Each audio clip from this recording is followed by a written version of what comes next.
Welcome to Mimesis, the podcast about all the twisted ways that art and life imitate each other. I'm Stacey Rourke. And I'm Sandra Sheriff-Zackerley. And we're your hosts on this zany little adventure. We're back! We're back. Again. Again. Episodes have been few and far between, but it's a new year. New us. And we are trying to get back into the groove of getting this thing recorded because I've missed you. I missed you. And I've missed our listeners. Yes, I miss them. We miss you most of all. Yes. But we are back and ready to take on some new deep dives into art and life imitating each other. So Sandra, what is up? Everything. Everything, really. Everything's up? Yeah. I don't think that sounds like a good thing. It's not. Like, just life is just life right now. Life is lifing. Life is lifing in weird ways.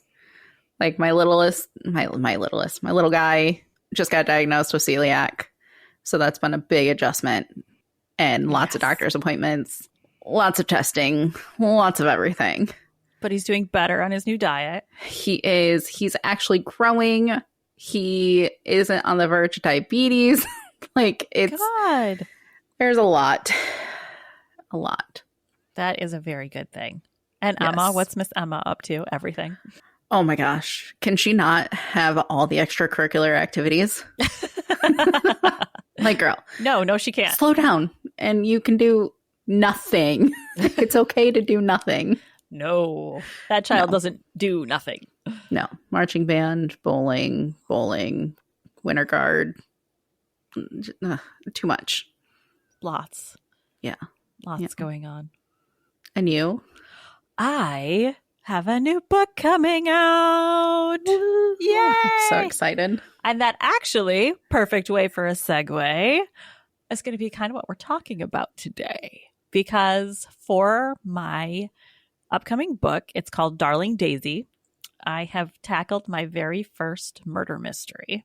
And, there was a lot of readers, like a lot of my readers, that when they heard I was doing a murder mystery, they thought this was going to be an excuse for me to drag my ex to hell and back. Yeah.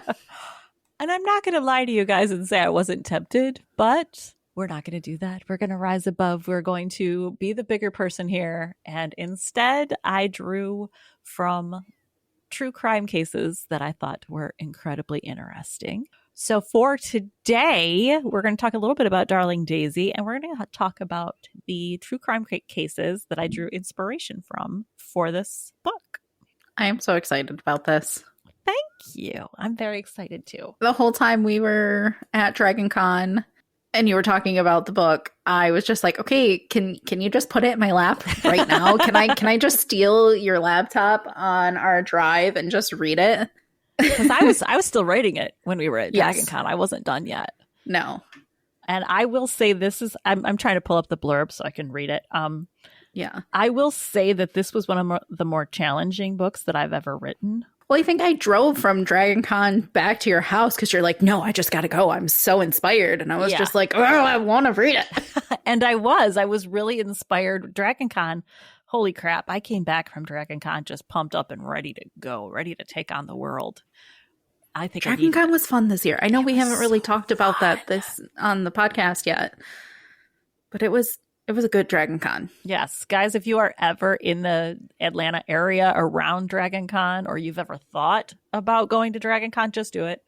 Just do it. It's so much fun. It gets better and better every year that we go. Highly recommend. We'll be there again this year. Yes, we will. I've been invited back already. Yay. Now I just got to work with my day job to make sure I can get the time off.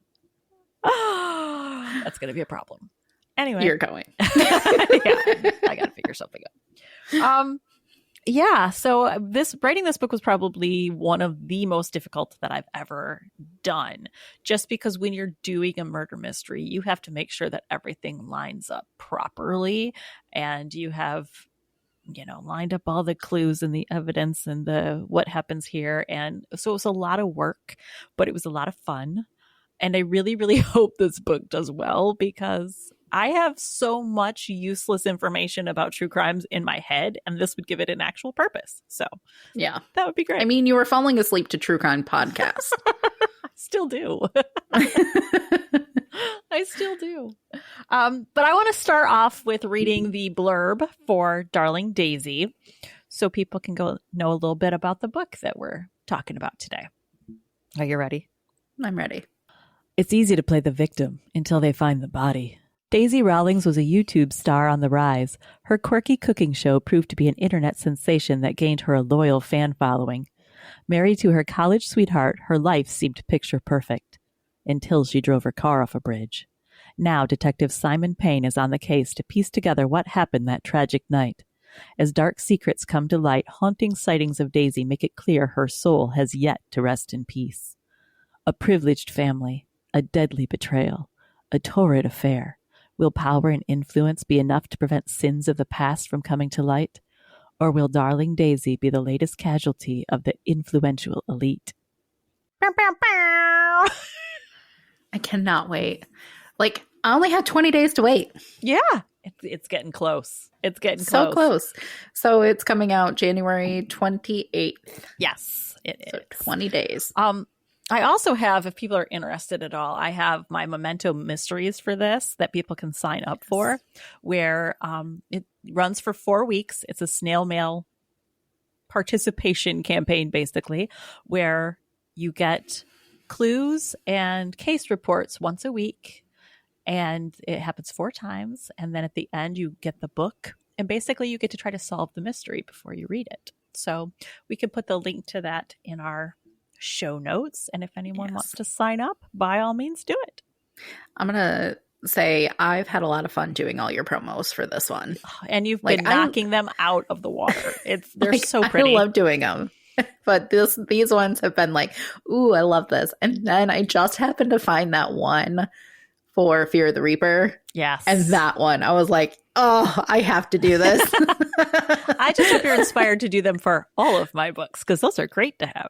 I will go and find other things, because I've been having a lot of fun the last few days. Good. I love that.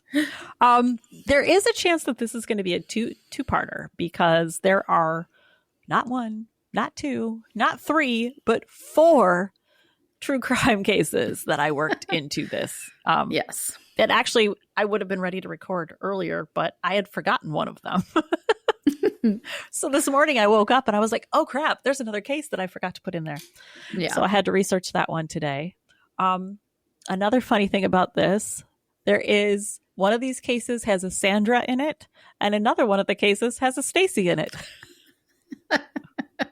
Where did you kill me off?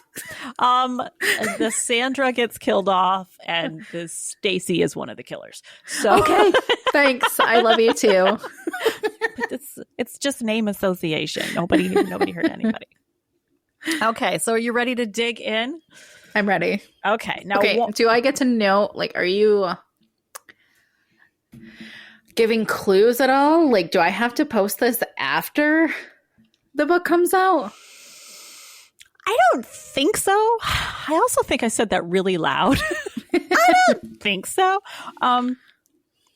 No, I'm going to talk about the cases, but I'm not going to say which elements of the cases that I pulled from them.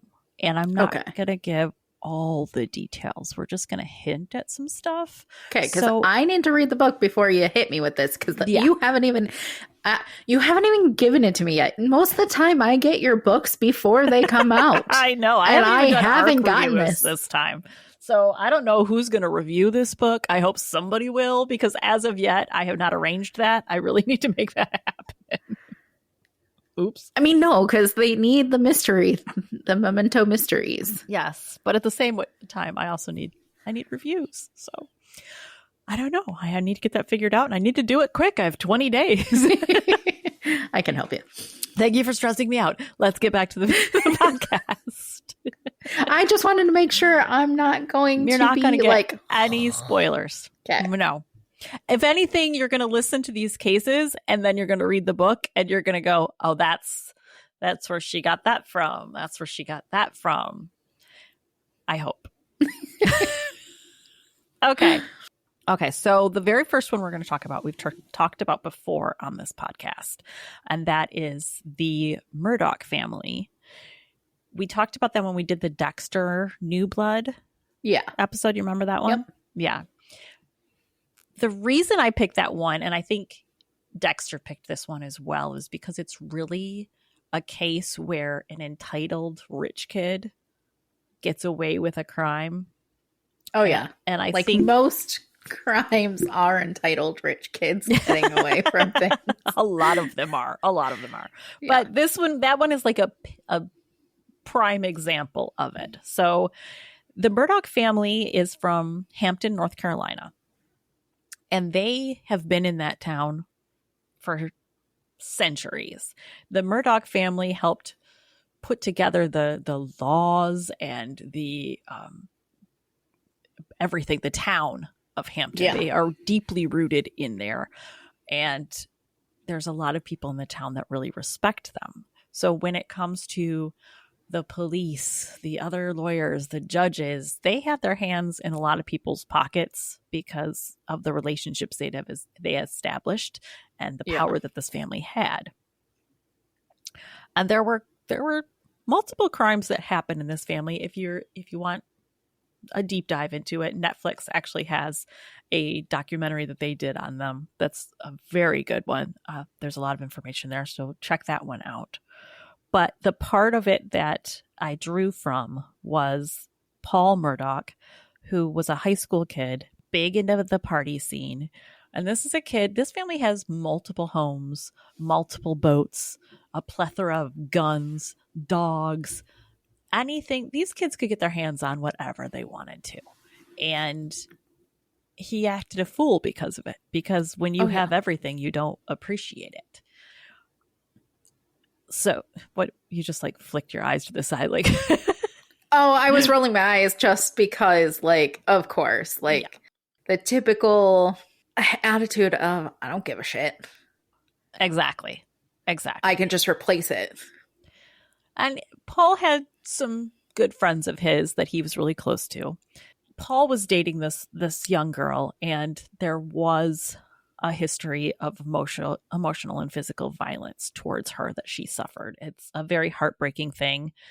And she was trying to get away from him. I think she actually had broken up with him at the accident, but her friends were dating his friends, and everybody was kind of going out this night. So you can't escape it. Yeah. So they ended up all going out together, and they went to a party. I think it was some sort of cookout, and they got just shit-faced. And in the documentary, they talk about the fact that Paul turned into a different person when he was drinking, that there was nothing behind his eyes, just had no respect for anybody. He got, very vulgar. He got very aggressive when he would drink. And that night they went out and they were drinking, and they had decided to take one of their boats to this cookout that they were going to. I think it was like a clam bake or something like that.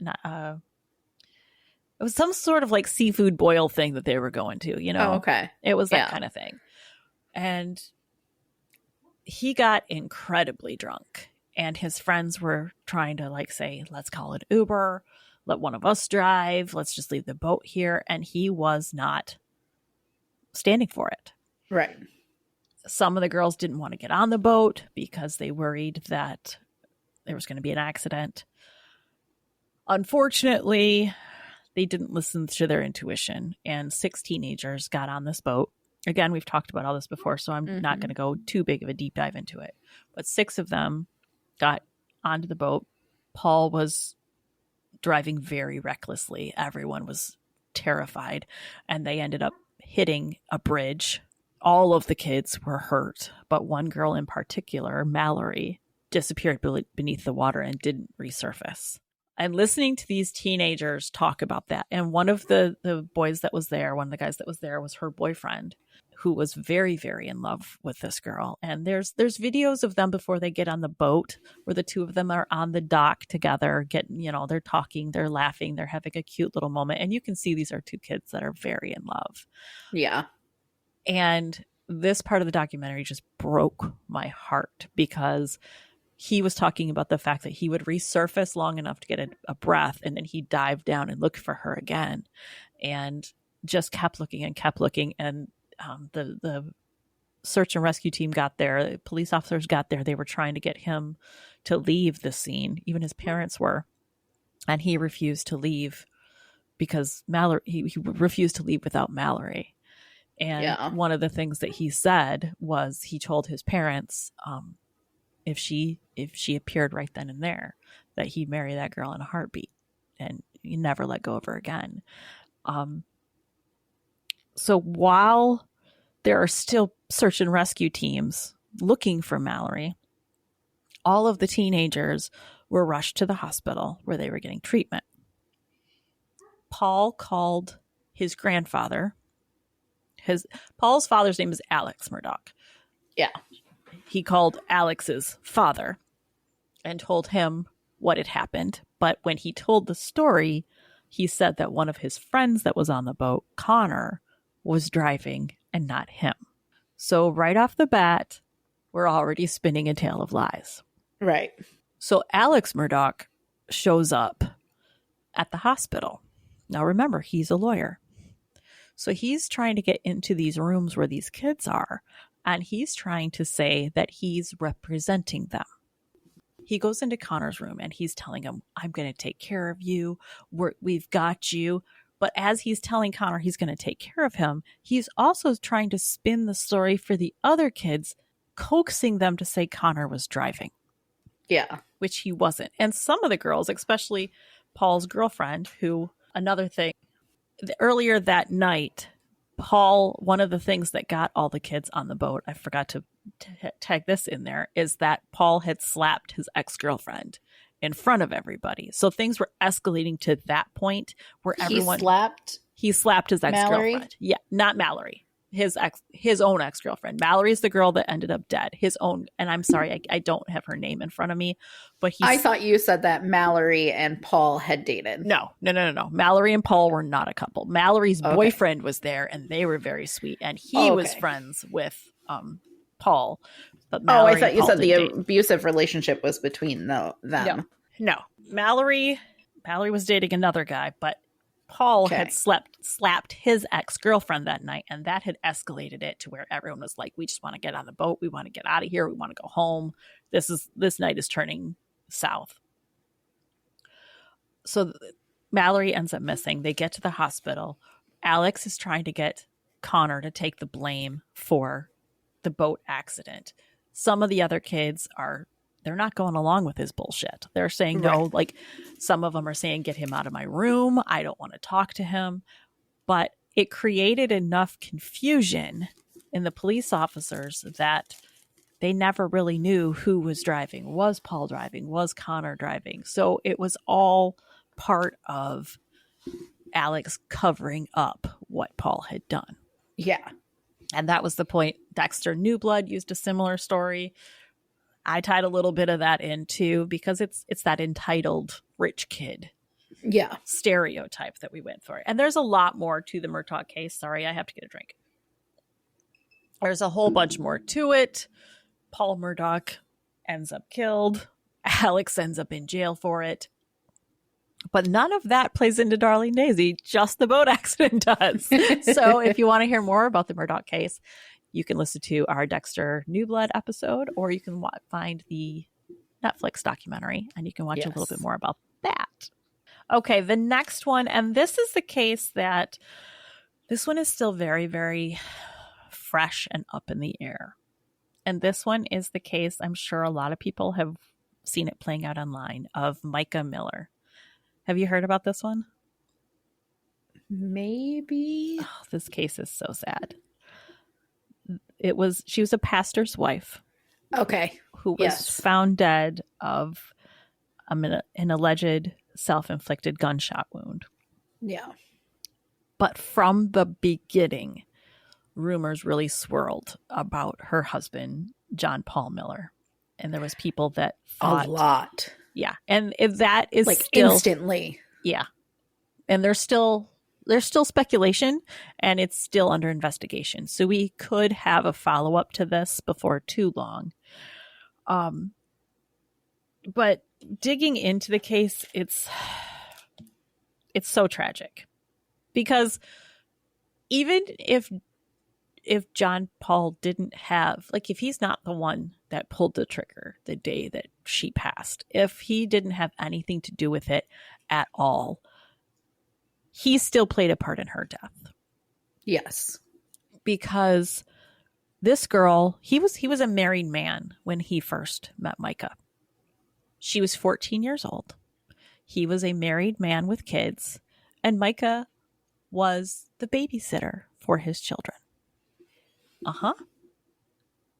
And this son of a bitch groomed this young woman, and they ended up having a relationship together. It obviously statutory rape. And his wife ended up finding out about it. She divorced him, and him and Micah eventually ended up married.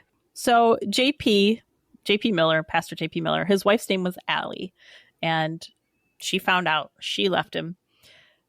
JP ended up marrying Micah, and this man emotionally, physically, and spiritually abused Micah in every way. And she documented what happened. She kept notebooks and records of the abuse.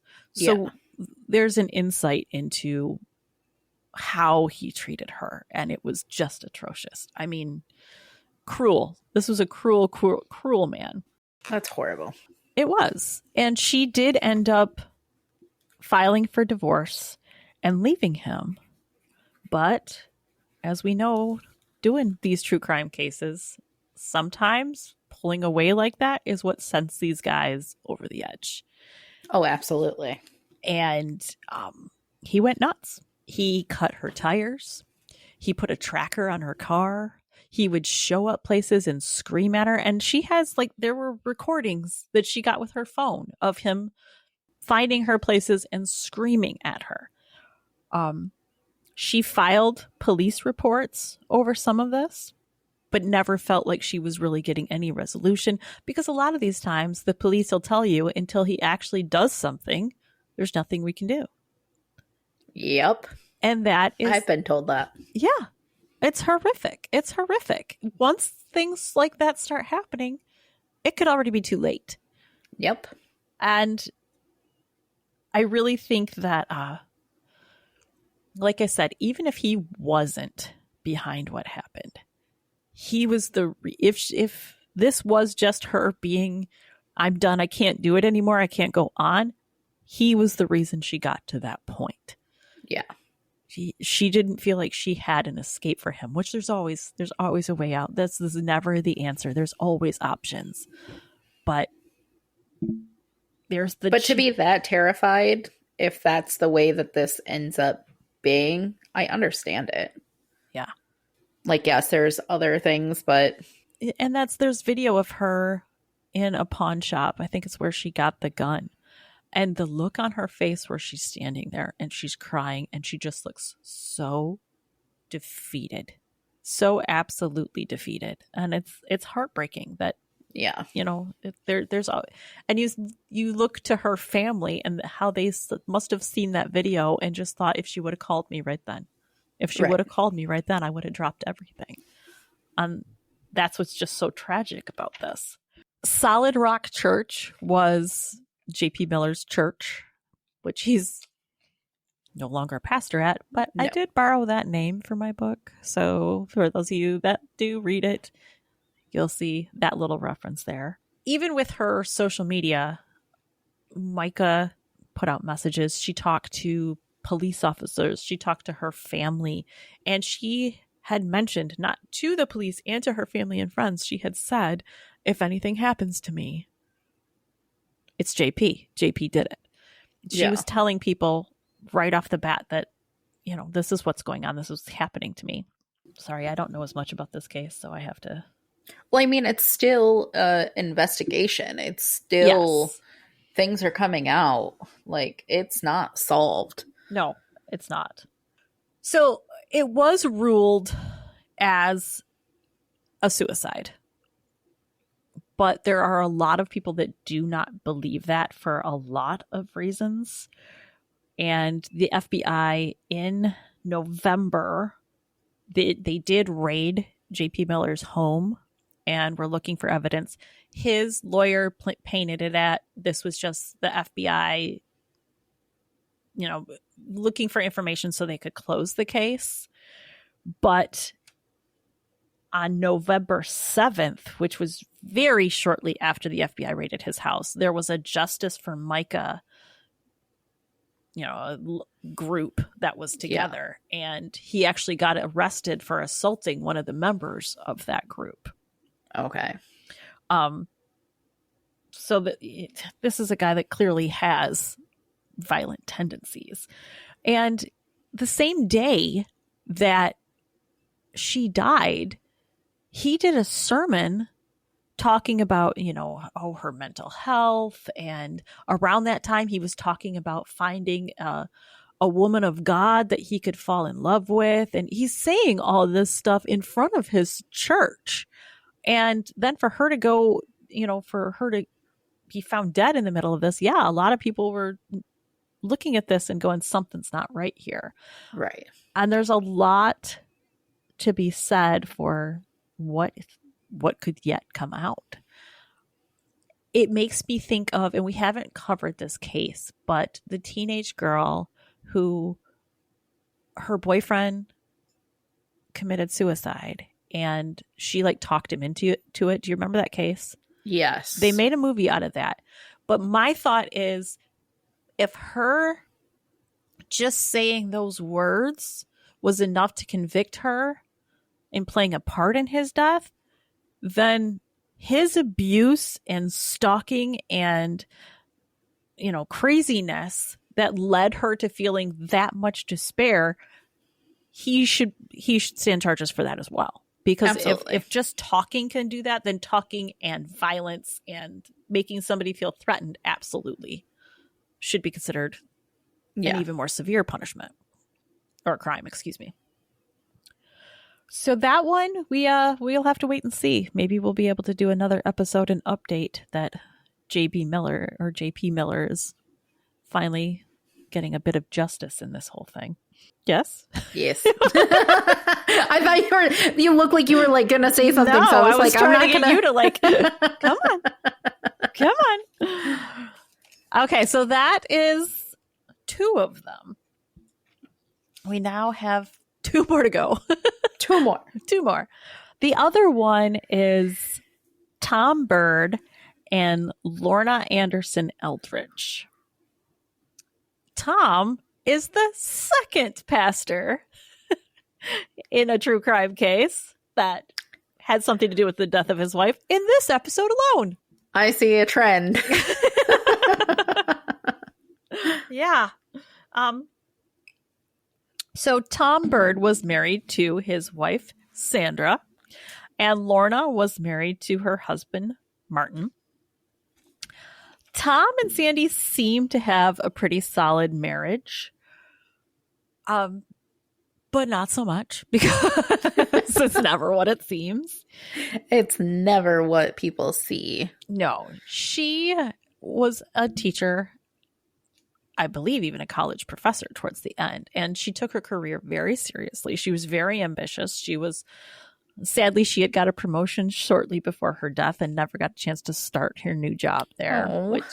But this was a woman who worked very hard and had a lot of ambitions.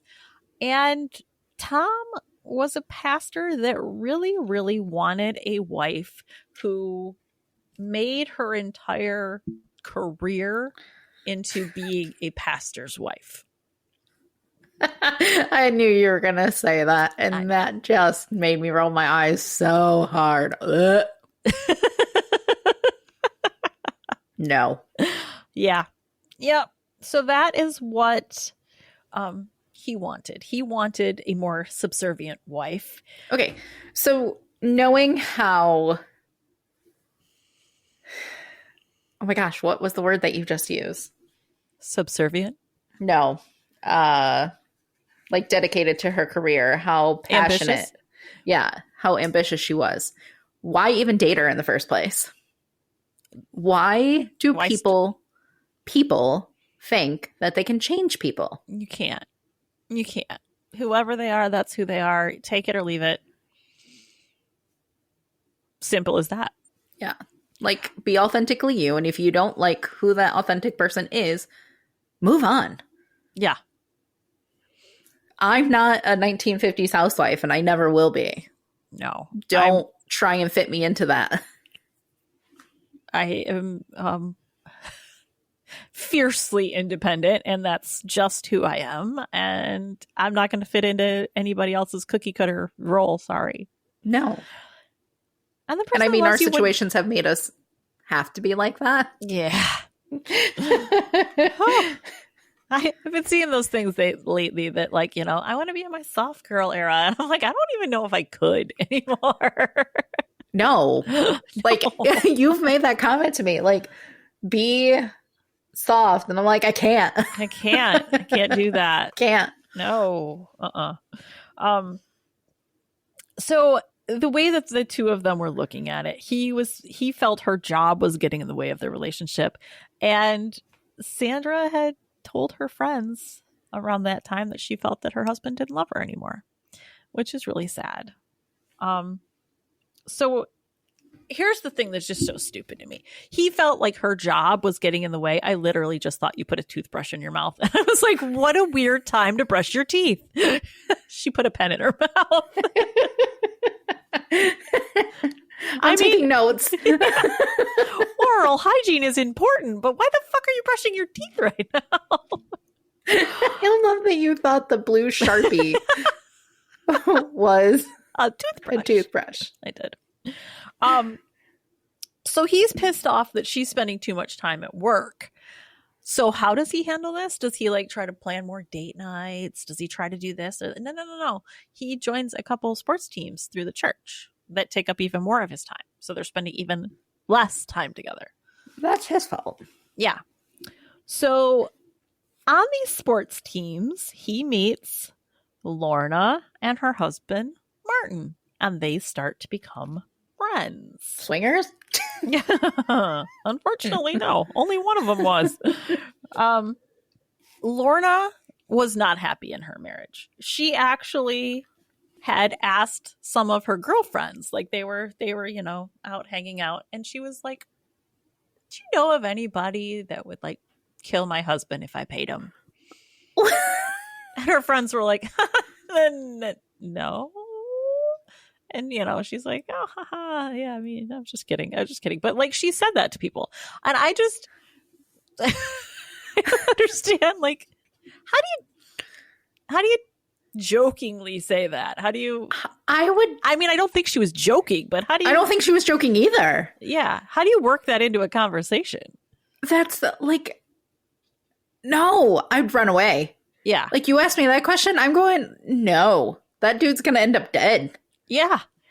You know, and I had, you know, though everyone here that listens to our regular listeners know like the shit that went on in my life. And I had people that jokingly said to me, do you want me to rough him up for you a little bit as a joke? But I never said yes. I was never like, tell me more. I had friends do that too. Like, oh, I wish I could just hit that guy. Yeah. And I'm like, haha, yeah.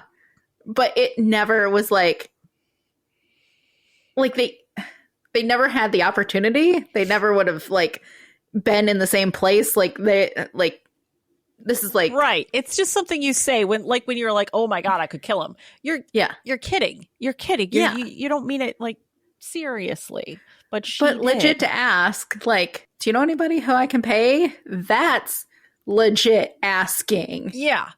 Or if one of these people were like, you want me to rough him up for you? And I was like, no, but could you kill him? Like, that's right. taking it too far. Like, and then it would stop being funny to the other person. You need help. I'm going to go either check you in to the mental hospital or I'm getting the cops involved. Exactly.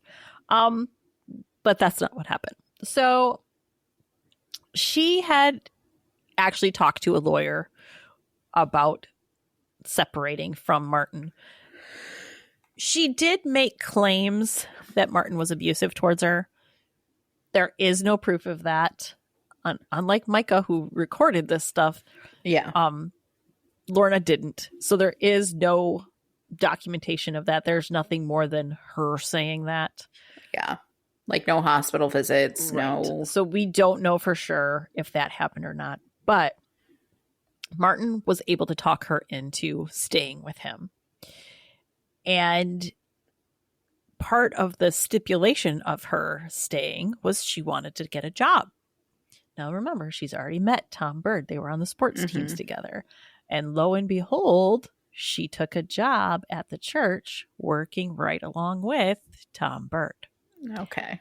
And it did not take long for the rumors to start swirling that these two were acting inappropriately together. Yeah. And Sandy was hearing about it too. She was seeing things. Well, she was hearing things. She was not happy with this.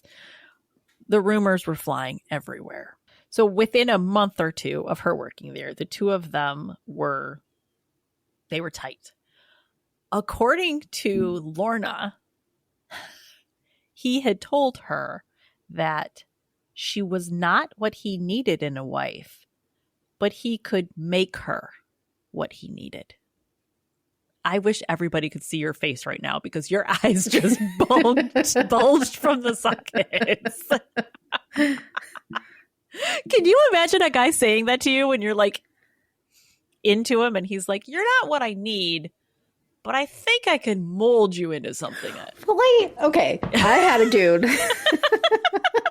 say to me, we're sitting on a date. Okay? Okay. Sitting on a date. And he looks at me and he goes, I haven't really been into anybody until recently when I met the stripper at the strip club last week. Oh my God. I looked at him and was like, okay, so this is going nowhere. Yeah, we're done here. And he's like, it's like, yeah, you fucked up. You thought you were with your sister. Fuck you. Yeah, we're not doing that. Okay, so Lorna and Tom Lorna wanted to be with Tom. Tom wanted to create Lorna into what he wanted. Now, if either of them had any kind of fucking conscience, they would have, divorced their spouses. Right. But no, we can't do that because then there's no story. Right. They could have just gotten a divorce. But each one of them had a pretty hefty life insurance policy on their spouse. So why divorce them when you can, get all that money? Greedy fucks. So their thought was that they could kill Sandy, make it look like an accident, collect her life insurance money, and use part of the because her life insurance policy alone was $300,000. Okay. So they could use part of that life insurance policy and pay a hitman to take out Lorna's husband. So they went to their friend Daryl. Because if you're going to want to find a hitman, you always ask your friend Daryl. Daryl. They told Daryl what was going on. And Daryl was like, I'm going to need to think on this, guys. I've never done anything like that before. To which Tom Bird said, I haven't either. I'm a man of God, but I'm going to kill Martin Anderson. Direct quote. And Daryl gave it some thought. He probably needed the money, maybe. But they thought about it. And then he was like, yeah, no, I don't actually want to kill anybody. So he didn't do anything with it. And he hoped they would drop the whole thing and forget about it. Of course they didn't. Yeah. Sandy, around this time, got the promotion that I talked about earlier. And Tom suggested that the two of them go out to celebrate. So they went out to dinner. They got a babysitter. They went out to dinner. And then after dinner, they swung back by the house, so Sandy could grab a bottle of whiskey for Tom and a bottle of champagne for herself.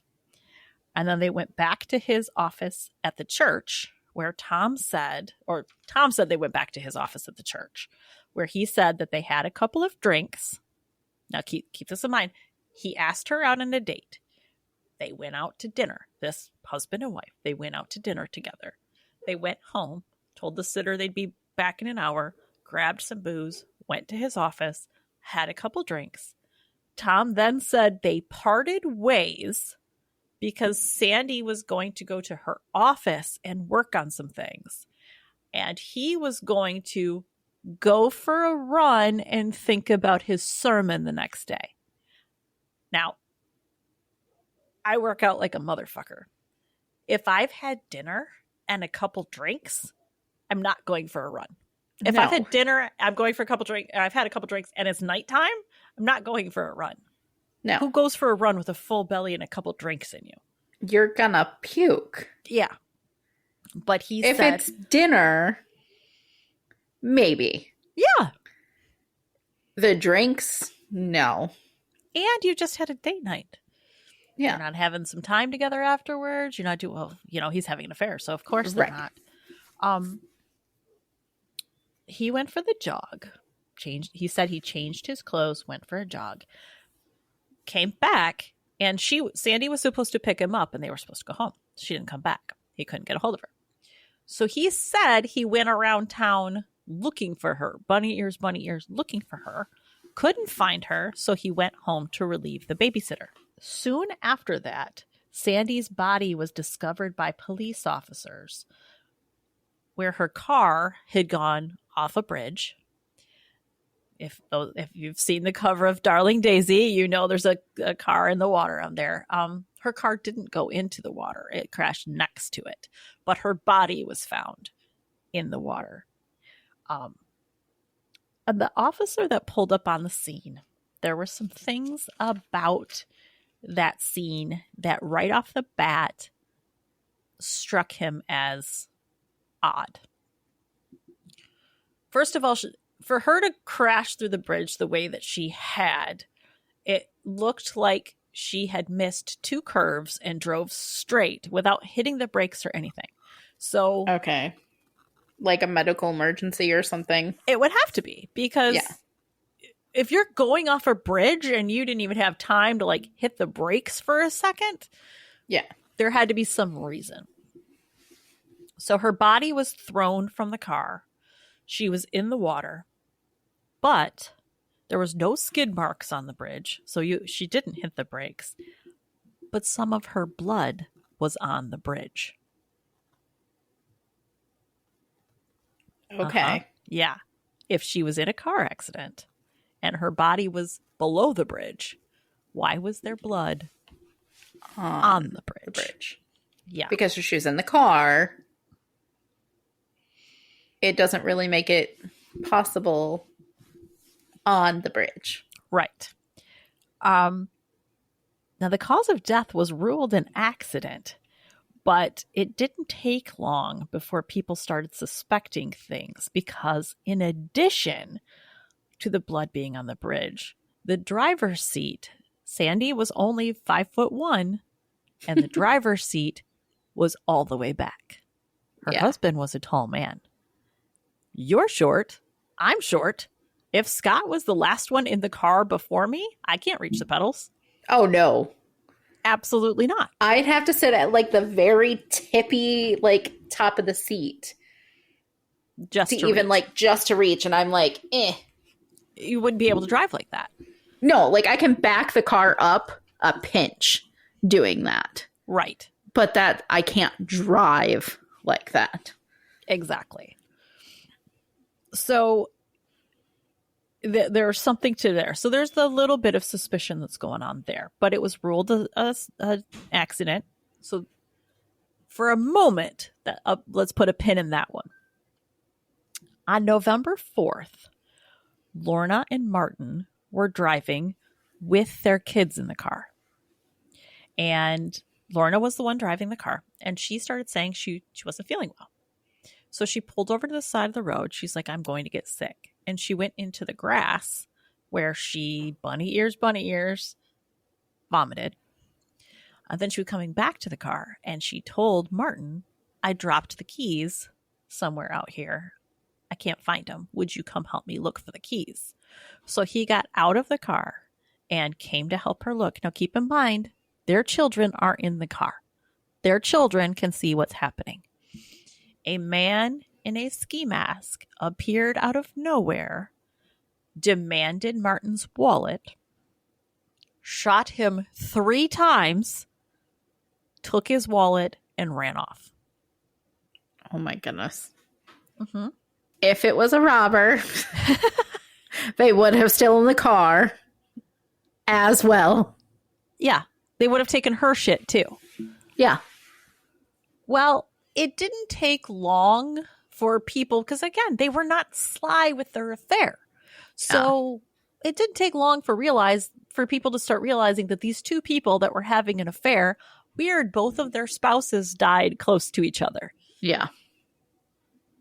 So right away, things are starting to get a little hokey. Well, Daryl, who we talked about earlier, has a brother named Danny. Daryl and Danny Carter. And apparently, when Daryl had said no to helping them out the first time around, they asked his brother, Danny. And Danny said some things that made it sound like he had arranged for a hitman for them. So they were brought in and, they were being charged with being a part of this. Yes. And they decided to just go ahead and spill the tea about everything. First of all, Danny said that he did, when Sandy died and Tom got that life insurance policy, he had given Danny $5,000 and Danny was supposed to use that to hire a hitman. And Danny said, yes, he gave me the money. Yes, I reached out to this guy. I think it was in Mississippi, but the guy never got back to him. He's like, the guy didn't do it. He never got back to me. So I don't know who pulled the trigger. And little caveat to that, to this day, we still don't know who pulled the trigger. Okay. But we do know that they were trying to set this up. So they started talking about what they saw, because, Tom and Lorna were not subtle in any way. The police convinced Daryl to wear a wire and go talk to Tom. So he did. And Tom confirmed basically what they had talked about before, that, they were going to kill Sandy. They were going to take the money. They were going to hire a hitman. Like he confirmed the part that he played in that. That might not have been enough, but then the police talked to the babysitter that was there that night. Yeah. And Tom's story was that, again, he had gone for a run and then come home, wearing his workout clothes. The babysitter said, no, he didn't. He was wearing, suit or shirt, pants, jacket. He was in business casual clothes. He wasn't in workout clothes. So he's lying right there. These things put together, and Tom was arrested for conspiracy to commit murder.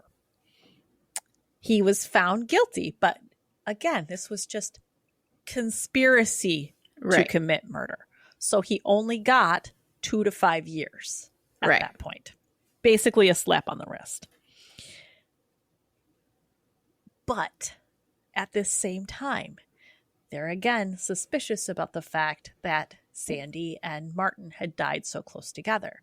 So they had Sandy's body exhumed, and they had a fresh analysis done on her injuries and everything. And what they found was that she had defensive wounds on her arms and hands that she would not have gotten during an accident. And the wounds that she had on her head were not consistent with an accident. She had been hit with something like a baseball bat or a tire iron, something along those lines. Now, Tom is in jail at this point for 2 to 5 years. Lorna is out. She was briefly arrested. She's out. And at this point, she also has a new man. So she's not even with the guy that she was willing to kill 2 people over anymore. Of course. Yeah. I need to look like I'm not the crazy one here. Exactly. So she was brought in. I keep hitting my microphone. She was brought in and the police talked to her. And she said that Tom told her that he had hit Sandy with a tire iron and then on the bridge. And then he tried to throw her off the bridge. And she fought back and was holding on to the side of the bridge. And the only way that he could get her to fall was by kicking her hands and her arms over and over until she let go. Ugh. This is the mother of his fucking children. Beat her with a tire iron, and now he's kicking her, trying to send her to her death. This is a vile human being. Absolutely. So she fell. He then went down and positioned her body in the water and then started driving the car towards the bridge and jumped out so that it crashed over the side.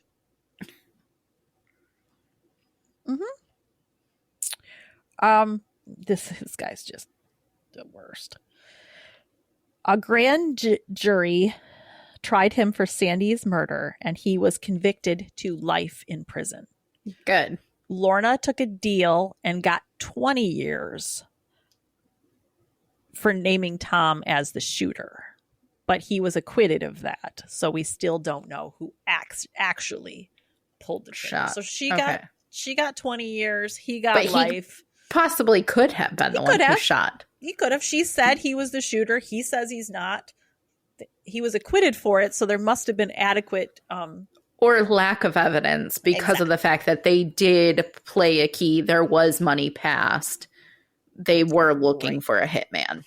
Right. So to this day, we still do not know who actually shot Martin, but we do know that Lorna and Tom were behind that case. So yeah, there's elements of that are in Darling Daisy. And then we have one final one.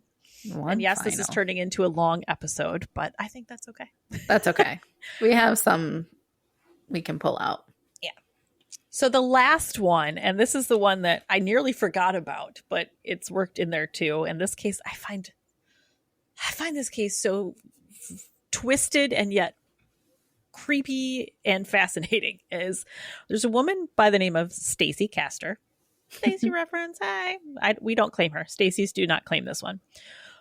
She was known as a Black Widow, which any woman who has more than one husband die on her gets that fun little title.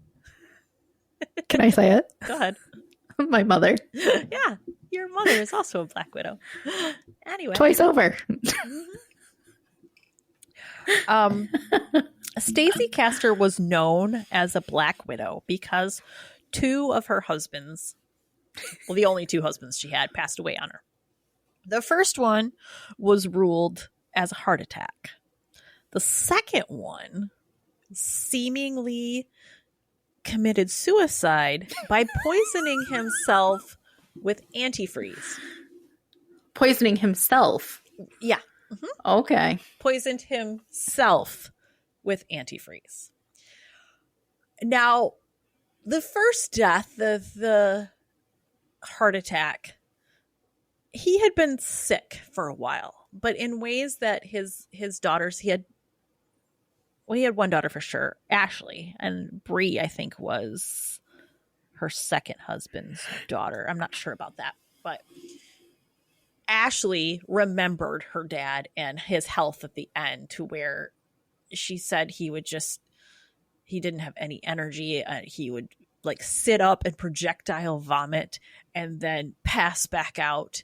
And his body was just going through this turmoil. And then eventually his heart stopped on him. So which sounds like poisoning. Mm-hmm. Yep. But then when the second husband died of a suicide and they were doing the autopsy on him, they found that the antifreeze he had been ingesting small bits of it long enough that it had crystallized inside of him. Okay, yeah. So this was a long time coming that he'd been taking this supposedly. And the police were looking into it. They were starting to ask questions and look into things, and they were starting to look into Stacey Castor herself. Now, Stacey Castor had two daughters. She had Ashley, who was 20, and she had Bree, who I'm not entirely sure how old Bree was, but I do know that she was school age because Ashley would, walk to pick her up from school and, do sisterly stuff like that. So stepdad had passed away, and the family's going through a lot of turmoil because of this death. And now the cops are starting to ask questions. And around this time, Ashley comes home from, she was in college. That's what it was. She came home from her college classes, and her mom was like, hey, going through a rough time. Let's have a drink together. Come on, we'll have a drink. And Ashley was 20, so she was like, all right, cool. I guess mom's just being really cool. And her mom made her a drink. And Ashley drank it and ended up passing out. And the next day woke up and just said she felt like shit. Like her head just hurt. She felt absolutely horrendous. Like the worst hangover ever. Yeah, after one drink. And, her mom comes home and she's like, best cure for that, hair of the dog. Let me make you a drink. I'll make you a screwdriver. And she's like, I'm not really sure, Mom. And she's like, no, let me make you one. So her mom hands her this drink, and Ashley happens to notice that it looks like there's like stuff floating in her drink. And she's like, Mom, what is this? What's in this drink? And her mom says, well, those are the spices that you put in a screwdriver. Now, this girl's never had a screwdriver before. She doesn't know that there's no fucking spices you put in a screwdriver. What do you... So, but she didn't know.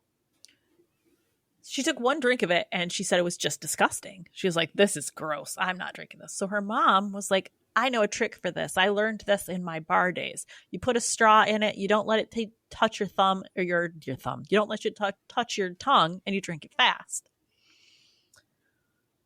So she's like, okay. So she slams it down and ends up even worse off than the night before. Like, she's out. In the middle of all this, Ashley's boyfriend is trying to get a hold of her because he thought he left his wallet in her room. Yeah. And he's trying to call her. She's not answering. So finally, her mom answers her phone. Stacey answers the phone. And Stacey's mom. Sorry. She's got it going on. She's like, let me call you on the house phone because Ashley's asleep. So she calls him on there, and he's like, hey, I think now keep in mind, he's outside the house. Okay. But he didn't want to come in because her mom said she was asleep. So he's like, I think my wallet is in her room. Could you please just go look and see if you can find it? And she's like, yeah. Now keep in mind, she's got people over at the time. Like, she's having a get together at her house. Her daughter is passed out and sick, and she's having company over at the time. Yeah. Well, she gets back on the phone and she's like, I looked and it wasn't there. But he's outside and he was watching Ashley's room and the light never turned on. So he gets the feeling he's being blown off. But she's like, no, it's not here. Well, then later on, Bree, Ashley's little sister, goes into the bedroom to check on Ashley, and she finds her unresponsive, almost like she OD'd on something. So she calls her mom in there, and her mom calls 911. And on the 911 call, she says her daughter, at this point, now Ashley is profusely vomiting. So her body's trying to get this stuff out of her at this point. But she's telling them what happens or what is happening. And in the process of it, she says, there's a note. There's a bottle of pills. There's a bottle of vodka. And there's a note here. Oh my God, she left a suicide note. The suicide note says that she admits to poisoning her own father and her stepdad, and the guilt was too much, so she tried to kill herself too. Now keep in mind, when her dad had that heart attack, Ashley was only 12. Right. Right. But a 12-year-old knows how to poison somebody? No. Right. So Ashley was taken to the hospital. And when she woke up in the hospital, now there's cops here who are questioning her because she admitted to 2 crimes she had nothing to do with. Right. So this girl now is just in this complete state of disbelief of what the fuck is going on. So what the fuck happened to her? Exactly. So this poor girl, and now the cops see all this happening, and they're okay, well, we had questions. We knew something was up. Didn't think it was the kid. So they're looking more into it. Well, there's something in the suicide note that helped them put this whole fucking case on the right track. When her second husband committed suicide by drinking antifreeze, when she was talking to the police about it, and they wrote this in their notes, she never called it antifreeze. She called it anti-free. When she wrote the suicide note for Ashley, she really thought it was called antifree, not antifreeze. So when she wrote the note saying how she had poisoned her stepdad, Stacey had wrote antifree instead of antifreeze. With that one little slip up, the cops knew she was trying to frame her own 20-year-old daughter for her crimes. What a bitch. Seriously, your own kid. Your own kid? That is some evil shit right there. That's fucking, that's next level. Bitch. So there you have it. Those are the true crime cases that I drew inspiration from, and little bits and pieces of all of those are in Darling Daisy. Okay, can I have it now, please? Please? Right now. Right now. Right now. Right now. No. Right. Like, I need you to log in to your email and just slip that little bad boy manuscript and push send to me. I thought you wanted to do the Memento Mystery thing. I do.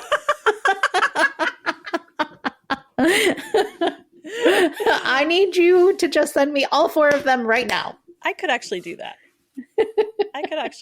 And then you can just go ahead and get started on. You know what? I probably will. You deserve it. And then I'll just send you the whole collection when the book gets here, so you can have the keepsakes of them.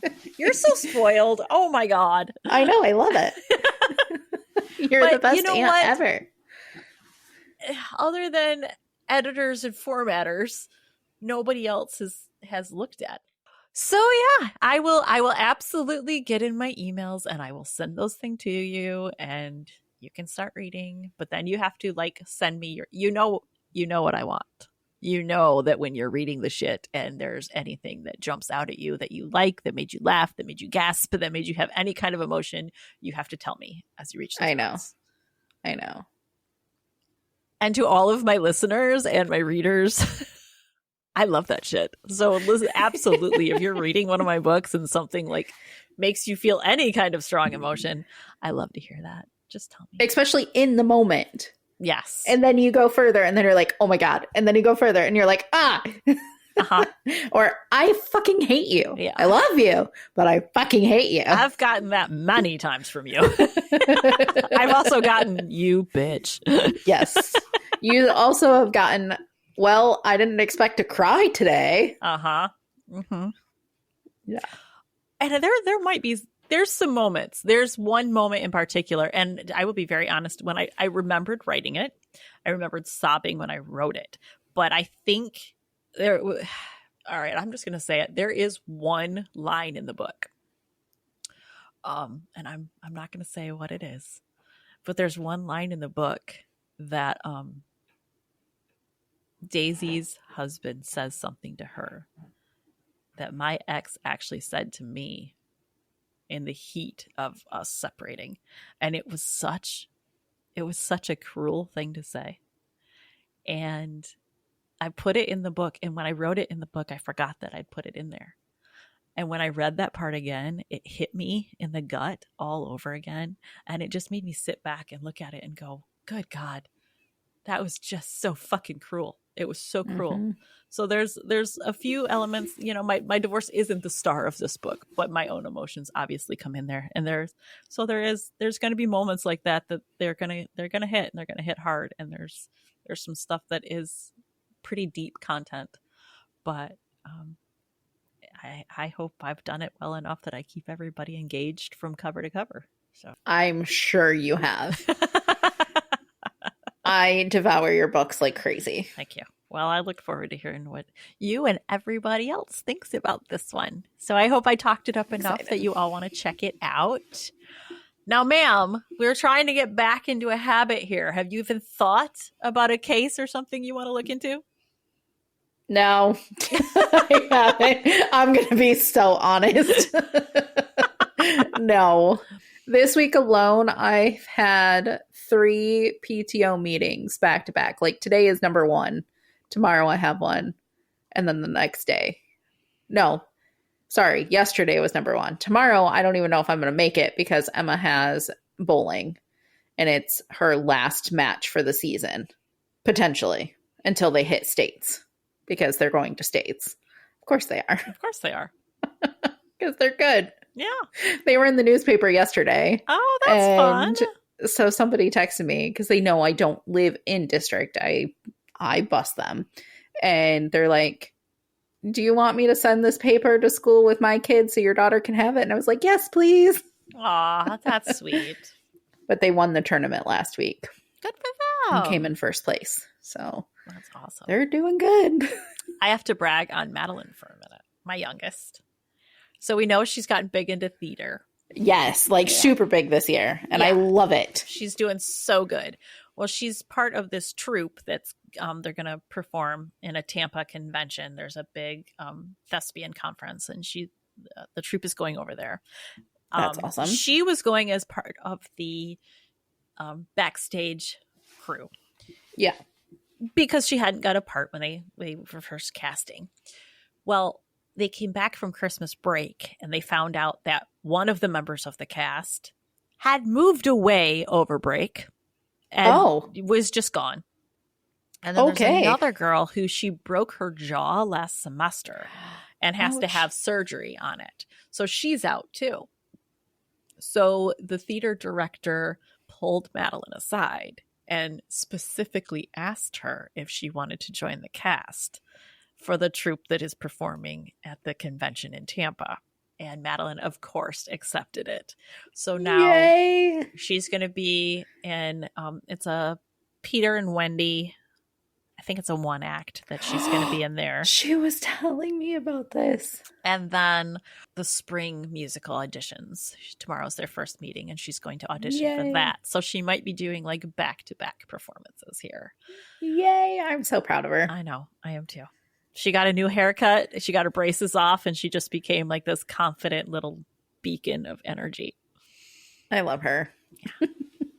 They're good kids. All of them.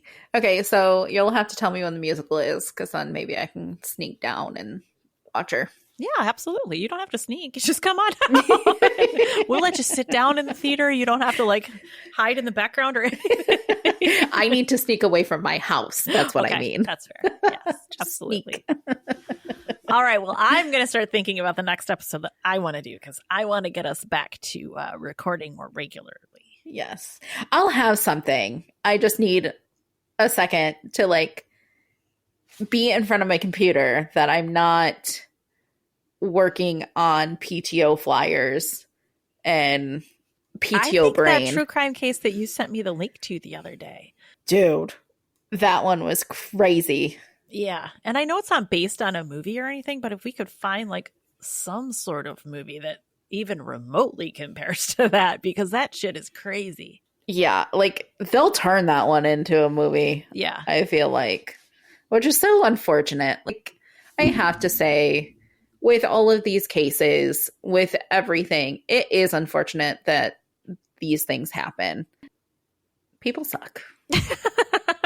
They do. You're right. But we don't. We don't. You can listen to us all the time. Yeah, and you, our listeners, you don't suck. We like you. You guys we are like great. you a lot. And we're happy to be back. Yes. Sandra, if they want to find us and follow us, where can these wonderful people locate us? You can find us on Spotify, wherever your streaming service is. Your little heart takes you. And I can't do it. Fuck. Okay. You can find us at the Mimesis Podcast at Facebook and Instagram. And we have a Gmail at the mimesispodcast at gmail.com. Email us. Let us know what you want to hear. If you have any ideas for me, please hit me with them.